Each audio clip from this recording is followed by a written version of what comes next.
अस्सलामुअलैकुम रहमतुल्लाहि व बरकातहू। सब लोग कैसे हैं? ठीक हैं। आज के हमारा ब्लॉग बनने जा रहा है हमारे दोस्त आलम भाई के ऊपर। ये नहीं बोलोगे कि सहे दिल से तहे दिल से स्वागत हो। हाँ। ये हमारे आलम भाई हैं। अस्सलाम वालेकुम। हाँ भाई, कुछ कहोगे आलम भाई? हाँ ये कहूँगा, इसके वीडियो को लाइक मत करना, बस शेयर जरूर कर देना। भाई कुछ हमारे लोग के बारे में भी सोचे यार, हमारे अभी चैनल पे थोड़ा ध्यान दे यार, सब्सक्राइबर करे, धक्का मारा करो, इस वीडियो धक्का मारा करो भाई सब्सक्राइबर करे, लाइक करे, कमेंट करे, फॉलो होता है भाई फॉलो करे।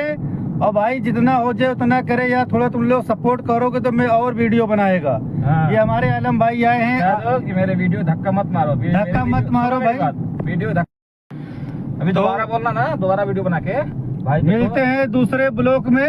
सभी को अस्सलाम वालेकुम, सत श्री अकाल, नमस्ते।